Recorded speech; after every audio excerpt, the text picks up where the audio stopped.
Hello નમસ્કાર વિદ્યાર્થી મિત્રો, વેદ ડિજિટલ એજ્યુકેશનમાં આપનું હાર્દિક સ્વાગત છે।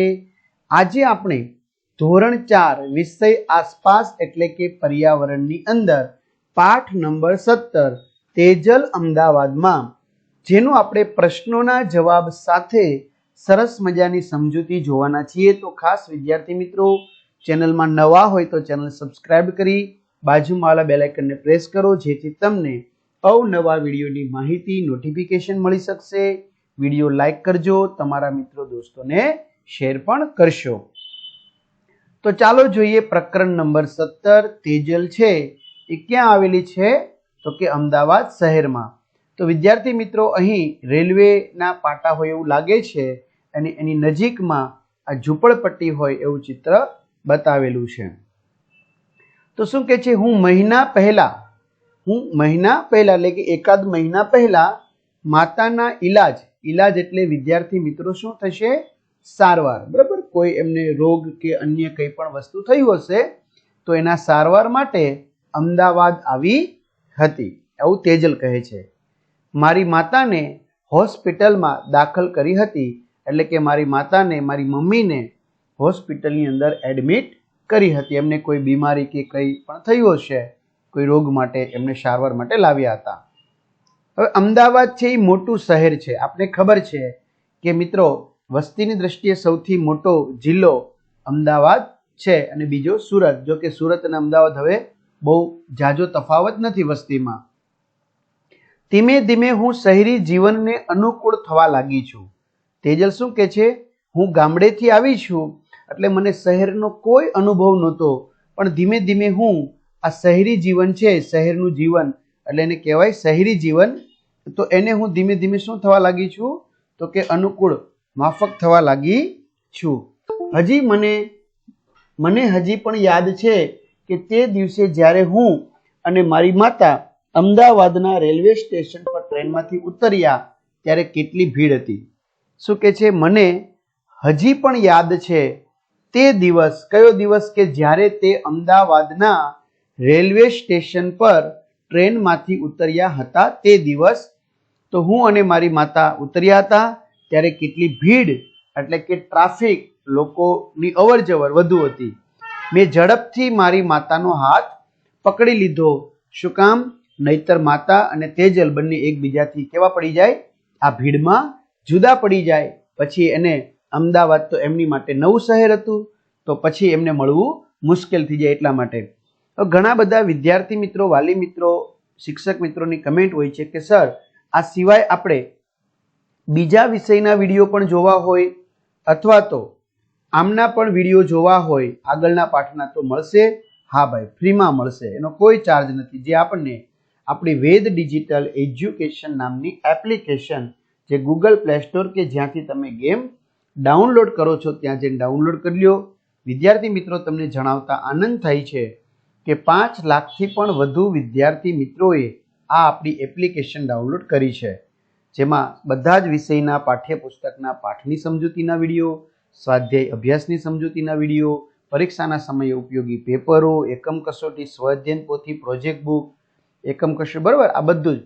ચાલો તો આપણે ગેમ ડાઉનલોડ કરીએ ને ત્યાં જઈને વેદ ડિજિટલ એજ્યુકેશન લખવાનું, બરાબર, ડાઉનલોડ કરી લેવાની, પછી ઓપન કરવાનું એટલે આ પેજ ખુલે। એમાં તમારા મમ્મી અથવા પપ્પાનો મોબાઈલ નંબર નાખો, સેન્ડ ઓટીપી કરી દો, 4 આંકડાનો ઓટીપી તમારામાં આવશે, નાખશો એટલે આ પેજ ખુલે, જેમાં પરીક્ષાના સમયે પેડ કોર્સમાંથી પેપરો મળશે, એક્ઝામ પેપરમાં અત્યાર સુધી લેવાયેલી એકમ કસોટીના પેપરો મળશે, 3 થી 12માં 3 થી 12 ધોરણના વિડીયો મળશે।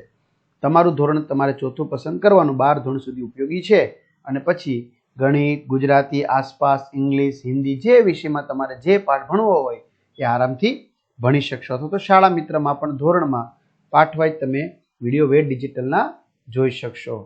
ક્લિયર? ન ખ્યાલ આવે તો કોઈ મોટા ભણેલ ગણેલ વ્યક્તિના વિડીયો બતાવો। જો આ તેજલ છે, આ એમની માતા છે, બરાબર। રેલવે સ્ટેશન ઉપર ભીડ હતી, એમણે એમની માતાનો હાથ પકડી લીધો। હું વિચારતી હતી કે આટલી ભીડમાં મામા અમને કેવી રીતે શોધશે। જો શું કે છે, હું વિચારતી હતી, તેજલ કે છે કે આટલી બધી ભીડ છે તો મામા અમને કેવી રીતે શોધશે। તરત જ પાછળથી મેં મોટેથી બોલવાનો અવાજ સાંભળ્યો, તેજલ તેજલ. મેં પાછળ ફરીને જોયું તો તે મામા હતા. શું કે છે કે તરત જ પાછળથી મોટેથી બોલવાનો અવાજ સાંભળ્યો. જો આ ભાઈ બોલાવતા હોય એવું લાગે છે કે તેજલ તેજલ. મેં પાછળ ફરીને જોયું તો તે મામા હતા. જેવું અમે સ્ટેશન છોડ્યું તરત જ અમે મામાના ઘર તરફ જવાના રસ્તા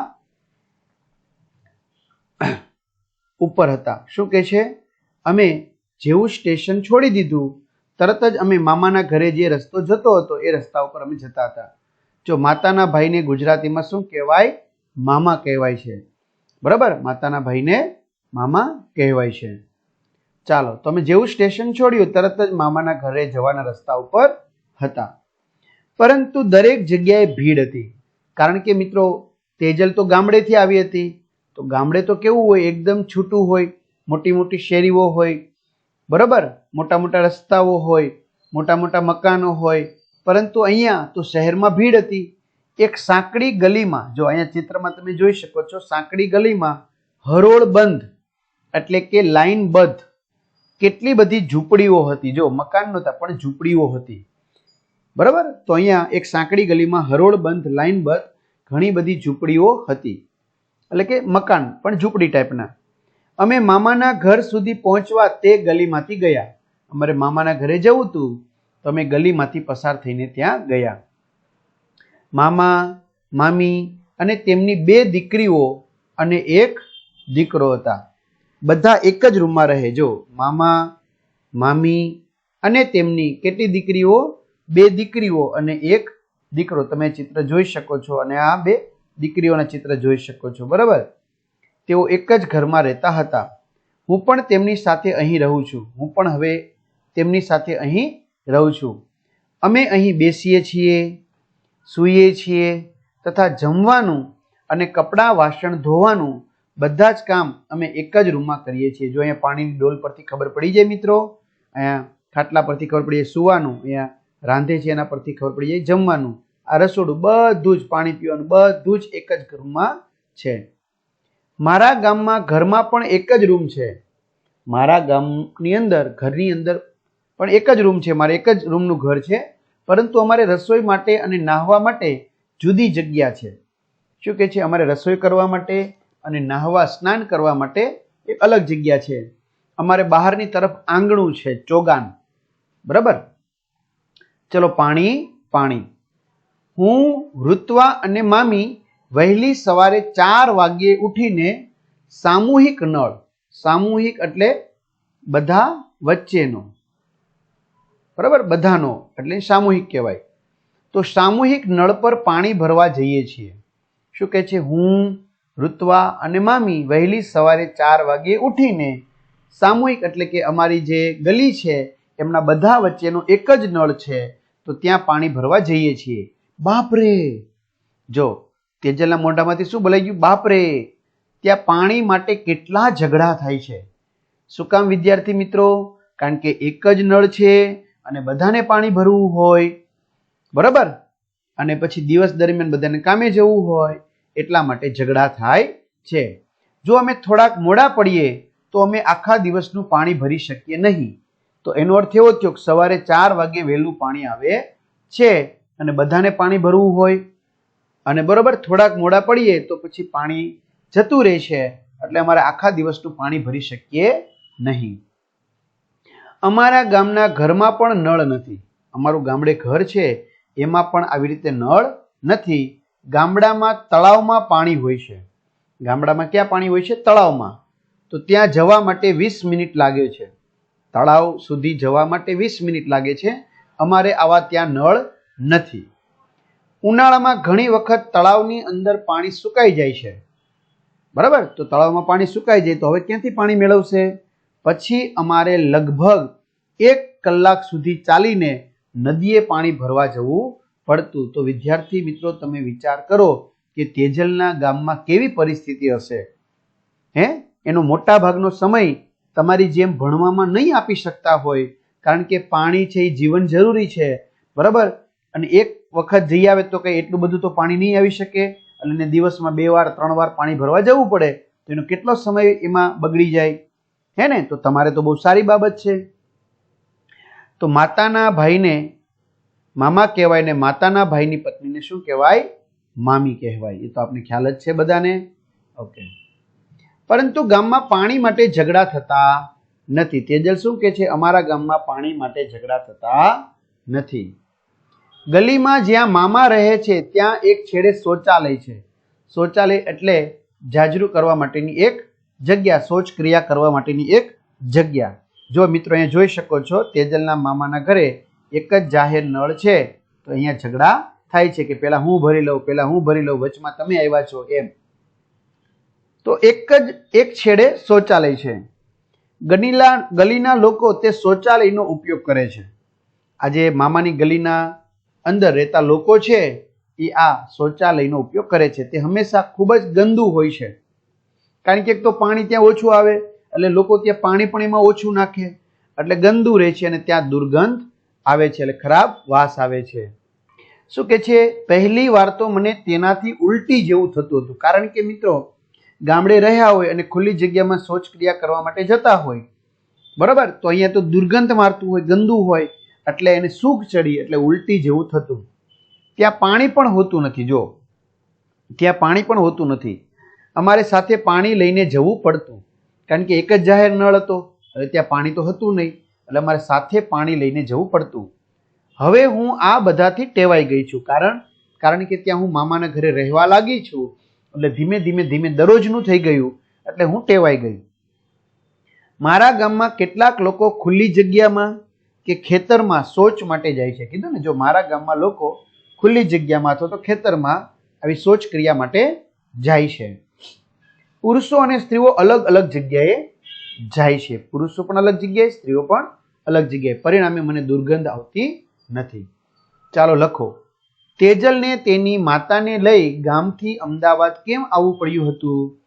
તો તેજલની માતા બીમાર હોવાથી તેના ઈલાજ સારવાર માટે તેજલને તેની માતાને લઈ ગામથી અમદાવાદ આવવું પડ્યું હતું. તેજલને તેના મામાના ઘરે શૌચાલયનો ઉપયોગ કરતા કેમ ઉલટી જેવું થયું હતું? તો મામાના ઘરે શૌચાલય નથી, તેથી ગલીના છેડે જાહેર શૌચાલયમાં તેજલને શૌચાલય જવાનું થયું અને જાહેર શૌચાલયનો ઉપયોગ ગલીના બધા લોકો કરતા હોવાથી તે ગંદુ રહેતું અને દુર્ગંધ મારતું હતું. તેમાં પહેલી વાર તેજલ શૌચ ક્રિયા માટે ગઈ હોવાથી ગંદકી અને દુર્ગંધના કારણે તેને ઉલટી જેવું થયું હતું. તેજલનું ઘર અને મામાનું ઘર કઈ રીતે જુદું પડે છે? તો તેજલના ગામમાં ઘરે એક રૂમ છે, ઉપરાંત તેની સામે આંગણું, રસોઈ ઘર અને બાથરૂમ છે. પરંતુ મામાના ઘરમાં એક જ રૂમમાં બધા રહે છે. તે જ રૂમમાં બેસવાનું, સૂવાનું, નાહવાનું, રસોઈ બનાવવાની, જમવાનું, કપડાં વાસણ ધોવા વગેરે કામ કરવામાં આવે છે. તેજલને સામૂહિક નળથી પાણી ભરવામાં અને ગામડે પાણી ભરવામાં શું તફાવત લાગે છે? તો સામૂહિક નળથી પાણી ભરવા માટે સવારે 4 વાગ્યાથી ઉઠીને પાણી ભરવા માટે લાઈનમાં ઊભા રહેવું પડે છે. જો થોડાક મોડા પડી જવાય તો આખા દિવસનું પાણી ભરી શકાતું નથી. ત્યાં પાણી માટે ઝઘડા પણ થાય છે. જ્યારે તેજલના ગામમાં 20 મિનિટ ચાલીને તળાવમાંથી પાણી લાવવામાં આવે છે. ઉનાળામાં તળાવમાં પાણી સુકાઈ જાય તો કલાક ચાલીને નદીએ પાણી ભરવા જવું પડે છે, પણ ગામમાં પાણી માટે ક્યાંય ઝઘડા થતા નથી. ચાલો આગળ. તેજલના મામા રહે છે ત્યાં વીજળી હશે? તમે કેવી રીતે જાણ્યું?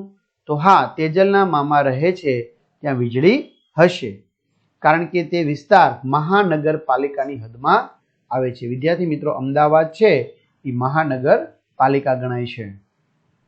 ચલો, શીખી લીધું. દરરોજ મારે મારી માતાને મળવા બસમાં જવું પડે છે. શું કે છે? દરરોજ મારી માતાને દવાખાને, એમની માતા હશે કદાચ, તો એમને મળવા માટે બસમાં જવું પડે છે. પહેલી વાર મને આવી ભીડવાળી બસમાં જતા બીક લાગતી હતી. અફ્રેડ એટલે બીક લાગવી. શું કે છે?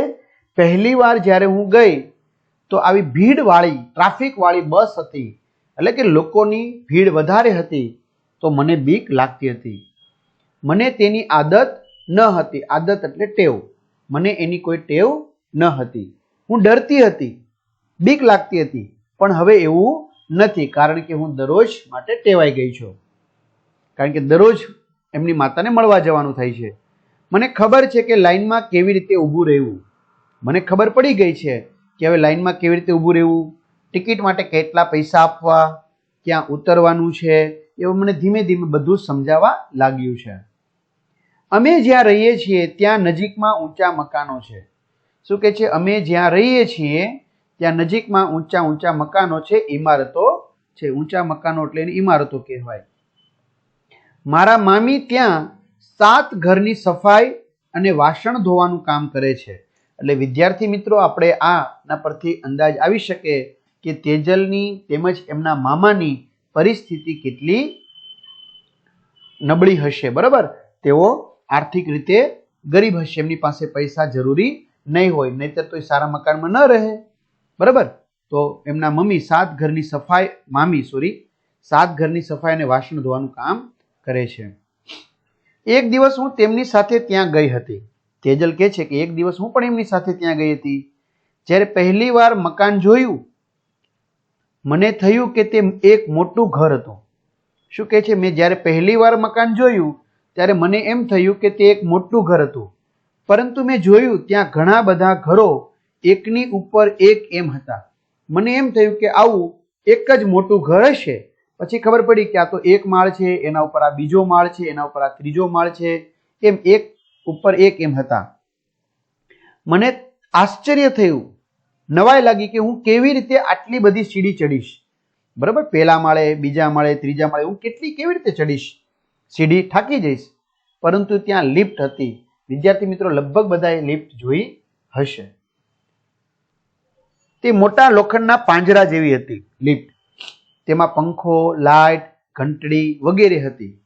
અમે કેટલા બધા માણસો ગોઠવાઈ ગયા લિફ્ટમાં, અને બટન દબાવતા અમારે જે માળે પહોંચવું હતું, 5 નંબરનું દબાવ્યું તો અમે 5મા માળે પહોંચી ગયા એમ. બરાબર, તે ઉપર પહોંચી ગઈ બટન દબાવતા. સાચે જ હું બહુ ગભરાતી હતી, કારણ કે પ્રથમ વખત લિફ્ટમાં બેઠી હતી, કારણ કે એને પહેલી વાર જ આવું મકાન કે શહેર જોયું હતું. ચલો કહો, તમારા કોઈ સગા વહાલા ક્યારેય હોસ્પિટલમાં દાખલ થયેલ છે? હા, મારા મિત્રના દાદાને હોસ્પિટલમાં દાખલ કર્યા હતા. કેટલા દિવસો માટે? 1 મહિના માટે તેઓને હોસ્પિટલમાં દાખલ કરવામાં આવ્યા હતા. તમે તેમની મુલાકાત લીધી હતી? હા, હું એકવાર મારા મિત્રની સાથે ગયો હતો. ત્યાં દર્દીની દેખરેખ કોણ કોણ રાખે છે? મારો મિત્ર અને તેના માતા પિતા તેમજ ડોક્ટર, નર્સ પણ દેખરેખ રાખે છે. તમે ઊંચા મકાનો જોયા છે ક્યાં? તો મેં અમદાવાદ, સુરત, રાજકોટ આવા મોટા શહેરોની અંદર, વડોદરા, બરાબર, ભાવનગર, મોટા શહેરોની અંદર ઊંચા મકાનો જોયા છે. તે મકાનમાં કેટલા માળ છે? તો તે મકાનમાં 12 માળ છે. અમારે સુરતની અંદર એક સેતુબંધ કરીને મકાન છે ઊંચું, તેમાં 20 માળ છે. તમે કેટલા માળ ચડ્યા છો? તો હું 10 માળ સુધી ચડ્યો છું. કે લિફ્ટમાં જતા હોય. ચાલો બીજું ઘર. મામી પહેલા મને હર્ષના ઘરે લઈ ગયા. મામી મને પહેલા કોના ઘરે લઈ ગયા? હર્ષના ઘરે. તેનું ઘર 12મા માળે હતું. જો અહીંયા 12 માળની બિલ્ડિંગ હશે, ઇમારત, એવી વાત કરે છે. તો મને 12મા માળે લઈ ગયા. કેટલું મોટું ઘર! જો આ તેજલ છે એ જુએ છે કે આહા, કેટલું મોટું ઘર! કેટલા બધા રૂમ છે આની અંદર, 2 રૂમ, 3 રૂમ, 4 રૂમ, એક બેઠક ખંડ બેસવા માટેનો રૂમ, એક ભોજન ખંડ જમવા માટેનો રૂમ, એક શયન ખંડ એટલે સુવા માટેનો રૂમ, અને એક રસોડું. થઈ ગયા 4 રૂમ. તેમનું શૌચાલય પણ ઘરમાં જ હતું. જો ઓલું ગલીના નાકે જવું પડતું હતું, જ્યારે અહીંયા ઊંચી ઇમારત વાળાના મકાનમાં શૌચાલય પણ ઘરમાં જ હતું. હર્ષના ઘરને સાફ કરતા મામીને ખૂબ જ સમય લાગ્યો. હર્ષના ઘરને સાફ કરતા મામીને ઘણો સમય લાગ્યો, પરંતુ તે સરળતાથી કામ કરી શકે છે. શું કામ? કારણ કે રસોડામાં શું છે? નળ. બધે જ નળ છે, એટલે પાણી એને સરળતાથી મળી શકે છે. બરાબર, એટલે સરળતાથી સાફ કરી શકે છે, અને તેમાં પાણી આવે છે. હર્ષે નાહવા માટે નળ નીચે પાણી ભરવા ડોલ મૂકી. પછી તે ટીવી જોવા બેઠો. જો હર્ષે શું કર્યું તમે ચિત્રમાં જોઈ શકો છો. નાહવા માટે, પાણી ભરવા માટે ડોલ મૂકી, પછી તે ટીવી જોવા બેસી ગયો. નળ ચાલુ ને ચાલુ. કેટલો બધો પાણીનો બગાડ થયો, કારણ કે એનું તો ટીવીમાં ધ્યાન વહી ગયું. મને તે ના ગમ્યું. મને તે ગમ્યું નહીં, કારણ કે પાણી માટે એમને ખબર હતી દરરોજ સવારે 4 વાગ્યે એમને લાઈનમાં ઊભું રહેવું પડતું હતું, ઝઘડવું પડતું હતું. હું ગઈ અને નળ બંધ કરી દીધો. હર્ષના ઘરમાં મોટી કાચની બારીઓ છે. જો આ ઇમારત છે, દેખાય છે ને? હા, તો મોટી કાચની બારીઓ છે. મામીએ મને બારીમાંથી બહાર જોવા કહ્યું કે તું બારીમાંથી બહાર જો. હું મામાની ગલી અને ઘર જોઈ શકતી હતી. જો બારીમાંથી બહાર જોવાનું કહ્યું તો મામાનું ઘર અને એમની જે ગલી હતી એને હું જોઈ શકતી હતી. પરંતુ કયું ઘર તેમનું છે તે કહી શકતી હતી નહીં. એ મને ખબર ન પડી કે આમાંથી કયું ઘર તેમનું છે. એ કહી ન શકી, પણ જોઈ શકતી હતી. ત્યાં ઉપરથી દરેક વસ્તુઓ રમકડા જેવી નાનકડી લાગતી હતી, કારણ કે 12મા માળેથી જોવે ઉપરથી એટલે સ્વાભાવિક છે દૂરથી જોવાય, બરાબર, ઊંચાઈથી, એટલે કોઈ પણ વસ્તુ નાની લાગે. મને ઊંચાઈથી જોવામાં ડર લાગતો હતો. ડર એટલે બીક. પહેલા મને બીક લાગતી હતી. ચલો, તેજલ પહેલીવાર અમદાવાદ આવી ત્યારે તેને કઈ કઈ બાબતોનો ડર લાગતો હતો? તો તેજલને શરૂઆતમાં ભીડવાળી જગ્યાઓ પર જવામાં, ટ્રેનમાં અને બસોમાં એક જગ્યાએથી બીજી જગ્યાએ જવા માટે ચડવામાં, ઉતરવામાં તથા સ્ટેશન પર ભીડમાં ચાલવામાં ડર લાગતો હતો. ઊંચી ઇમારતો એટલે કે બહુમાળી મકાનોની ઊંચાઈથી નીચે જોવામાં તથા લિફ્ટમાં જવામાં ડર લાગતો હતો. જ્યાં મામા રહેતા હતા તે અને ઊંચી ઇમારતોના મકાનો વચ્ચે શું તફાવત હતો? તો જો મામા જ્યાં રહે છે તે વિસ્તારના મકાનો અને ઊંચી ઇમારતોના મકાનો. તો મામા જ્યાં રહે છે ત્યાં વસ્તીના બધા લોકો માટે એક જ શૌચાલય છે, જ્યારે અહીંયા બધા જ ઘરોમાં અલગ અલગ શૌચાલય છે. મામા રહેતા હતા ત્યાં ઘરમાં પાણીનો નળ ન હતો, સામૂહિક નળ હતો, જ્યારે અહીંયા દરેક બાથરૂમ અને રસોડામાં પાણીની સુવિધા છે. અહીં એક જ રૂમમાં બેસવાનું, સૂવાનું, જમવાનું, નાહવાનું વગેરે કામ કરે છે, જ્યારે ત્યાં દરેક વ્યવસ્થા માટે અલગ રૂમની સગવડ જેવી કે બેઠક રૂમ, ભોજન ખંડ, બેડરૂમ, રસોડું અલગ છે. અલગ રસોડુંની સુવિધા નથી, અહીંયા અલગ રસોડાની સુવિધા છે. કાચની બારીઓ નથી, અહીં દરેક મકાનમાં કાચની બારીઓ છે. આ તફાવત શા માટે છે ચર્ચા કરો. કારણ કે મામાની વસ્તીના લોકો ધનવાન નથી, મેં પહેલા જ કીધું ને ગરીબ છે. તે માંડ પોતાનું ગુજરાન એટલે આજીવિકા, પોતાનું જીવન ચલાવે છે. જ્યારે ઊંચી ઇમારતોમાં ધનવાન એટલે કે આર્થિક રીતે સદ્ધર લોકો, પૈસાદાર લોકો, સુખી સંપન્ન લોકો રહે છે. ચલો, તમારા વિશે કહો. તમે રહો છો તેના જેવા ઘર ઉપર વર્તુળ કરો. તે ઘર કોના જેવું છે? તો હા, મારું ઘર હર્ષના ઘર જેવું છે. જો મામાના ઘર જેવું તો એના ઉપર રાઉન્ડ કરવાનો. તમારા ઘરમાં પાણી ક્યાંથી આવે છે? તો મારા ઘરમાં પાણી નગરપાલિકા દ્વારા પાણી જોડાણની જે પાઇપલાઇન છે એમાંથી આવે છે. તમારા ઘરમાં વીજળી જોડાણ એટલે કે કનેક્શન છે? જો હા, તો દિવસમાં કેટલા કલાક તમારા ઘરમાં વીજળી મળે છે? તો હા, મારા ઘરમાં વીજળી જોડાણ છે. મારા ઘરમાં દિવસના 24 કલાક વીજળી મળે છે. પણ જો ક્યાંક ઉપરથી પ્રોબ્લેમ હોય તો થોડોક સમય માટે લાઇટ જતી રહે છે. તમે જ્યાં રહો છો ત્યાં કઈ હોસ્પિટલ નજીકમાં છે? તો મારા ઘરની નજીક સિવિલ હોસ્પિટલ છે. ચાલો, તો નીચેની જગ્યાઓ તમારા ઘરથી કેટલી દૂર છે? સ્થળ, ત્યાં ચાલીને કેટલો સમય લાગે? કેટલી દૂર છે? તો બસ સ્ટોપ, ચાલીને જતા 5 મિનિટ લાગે, તે મારા ઘરથી અડધો કિલોમીટર એટલે કે 500 મીટર દૂર છે. શાળા એ જતા 20 મિનિટ લાગે તો 2 કિલોમીટર દૂર છે. બજારે જતા ખરીદી માટે 10 મિનિટ લાગે તો 1 કિલોમીટર દૂર છે. પોસ્ટ ઓફિસે જતા 30 મિનિટ લાગે તો 3 કિલોમીટર દૂર છે. હોસ્પિટલ જતા 10 મિનિટ લાગે તો 1 કિલોમીટર દૂર છે. તમારી તમારે જવાબ લખી શકો છો. ચાલો, એક નવી ચિંતા આવી. જો મિત્રો, અહીંયા તમે જોઈ શકો છો સાબરમતી રિવર ફ્રન્ટ. બરાબર, શું છે આ? સાબરમતી, અમદાવાદની અંદર રિવર ફ્રન્ટ. મામાએ કહ્યું કે તે મને આખું અમદાવાદ જોવા લઈ જવા માંગે છે. જો એક નવી ચિંતા આવી, સાંભળજો મિત્રો. મામાએ શું કીધું કે તે મને એટલે કે તેજલને આખું અમદાવાદ જોવા લઈ જવા માંગે છે. બરાબર, લઈ જશે એવું ન કીધું, લઈ જવા માંગે છે.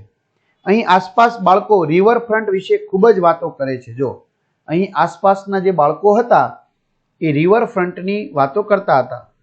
તેઓ કહે છે કે ત્યાં મોટા મોટા કલાકારો, રિવરફ્રન્ટ પર મોટા મોટા કલાકારો, મોટા મોટા નેતાઓ અને ખેલાડીઓ પણ આવે છે. જો હું ત્યાં જાઉં, ત્યાં રિવરફ્રન્ટ ઉપર, અને હું કદાચ તેમને જોઉં તો કદાચ એવું બની શકે કે હું જ્યારે જાઉં ત્યારે જ કલાકાર કે કોઈ નેતા કે ખેલાડી આવે. તો આ દિવસોમાં મામા ખૂબ જ ચિંતામાં છે. શું કામ? કારણ કે હું મને રિવરફ્રન્ટ લઈ જવા કહી શકું નહીં. જો આ દિવસોમાં મામા ખૂબ જ ચિંતામાં છે, એટલે હું તેમને એવું ન કહી શકું કે મને રિવરફ્રન્ટ જોવા લઈ જાઓ, એવું કહી શકું નહીં, કારણ કે મામા ચિંતામાં છે, એટલે કંઈક ઉપાધિ હશે. છેલ્લા અઠવાડિયે એટલે કે ગયા અઠવાડિયે કેટલાક લોકો નોટિસ લાવ્યા હતા કે ત્યાંના લોકોએ તે જગ્યા છોડી દેવી પડશે. શું કે છે?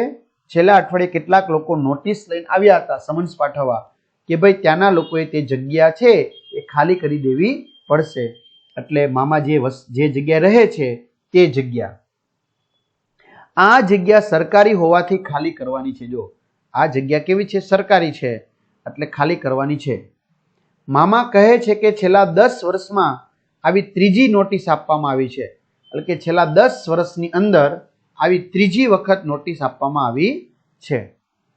ત્યાં જે લોકો રહે છે તેમને ઘર માટે બીજા સ્થળે જગ્યા આપવામાં આવશે. એમ કે છે કે જે આ ગલીમાં જે ઝૂંપડપટ્ટીમાં રહે છે એ લોકોને તેમને ઘર માટે બીજા સ્થળે ઘર માટેની નવી જગ્યા આપવામાં આવશે. પરંતુ તે થોડેક દૂર છે, પરંતુ એ દૂર છે. મામાને આટલે દૂરથી કામની જગ્યાએ જવા માટે વધારે સમય અને નાણાં જશે. ચલો બીજી જગ્યાએ, માની લો કે અહીંયા પહેલેથી રહે છે, હવે એમને બીજી જગ્યાએ નવું ઘર અહીંયા આપશે, બરોબર? આ જૂનું ઘર છે, તો મામા આસપાસમાં જ ક્યાંક કામ ધંધો કરે છે જૂના ઘરની. હવે નવું ઘર આપશે એ દૂર છે, તો શું કહે છે મામા કે અહીંથી મારે અહીંયા કામે આવવું પડશે, તો મારે એના માટે બસ રિક્ષામાં કેવી રીતે આવવું પડશે, તો એના માટે મારે પૈસાની એટલે કે નાણાંની જરૂર પડશે, અને મારો ખોટો સમય પણ વધારે જોશે. બીજું, મામીને બીજા કામની શોધ કરવી પડશે. કેમ? કારણ કે મામી છે એમની નજીકમાં જે ઇમારત હતી ત્યાં 7 મકાનનું કામ કરતા હતા, તો હવે કામ પણ બંધ થઈ જશે, કારણ કે મામી ત્યાંથી નહીં આવી શકે, તો એમને પણ નવું કામ શોધવું પડશે. હું પણ મારી માતાને મળવા કેવી રીતે જઈશ? બરાબર, કારણ કે એમના ઘરથી હોસ્પિટલ નજીક હતી, હવે તો દૂર થઈ જશે. હજી સુધી મારી માતા પૂર્ણ રીતે સાજી થઈ નથી, બરાબર? હજી મારી માતાને સારું થયું નથી, એટલે ચિંતામાં છે, બરાબર? ચાલો તમારી નોટબુકમાં લખો, મામાએ તેમનું ઘર કેમ બદલવાનું છે? કારણ કે ત્યાંની વસ્તી ખાલી કરવાની નોટિસ આપેલ છે. વસ્તીવાળી જગ્યા સરકારી જગ્યા હોવાથી ત્યાં રહેતા લોકોને ઘર માટે બીજી જગ્યા આપવામાં આવશે, તેથી મામાને ઘર બદલવાનું છે. તમે તમારા ઘરેથી સ્થળાંતર કર્યું છે? જો હા, તો તમારે સ્થળાંતર કેમ કરવું પડ્યું? તો હા, અમે મારા પપ્પાની બદલી થતા બીજી જગ્યાએ બદલી થઈ હોવાથી સ્થળાંતર કર્યું છે. શું તમારા કુટુંબમાં સભ્યોએ કામ માટે દૂર જવું પડે છે? તેઓ ક્યાં જાય છે? તેમને કેટલે દૂર જવાનું હોય છે? તો હા, મારા પપ્પાની ઓફિસ 10 કિલોમીટર દૂર છે, તેમજ મારી મમ્મીની શાળા 5 કિલોમીટર દૂર હોવાથી તેમને કામ માટે દૂર જવું પડે છે. ચર્ચા કરો, ત્યાં હોટલ બનવાની છે, તેના કારણે મામા અને બીજા બધાએ સ્થળાંતર કરવું પડશે, એ સારું છે કે નહીં?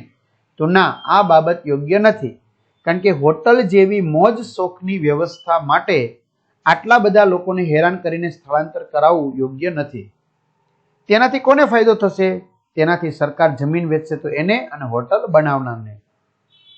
કોને મુશ્કેલીઓનો સામનો કરવો પડશે? તો વસ્તીના લોકોને મુશ્કેલીનો સામનો કરવો પડશે.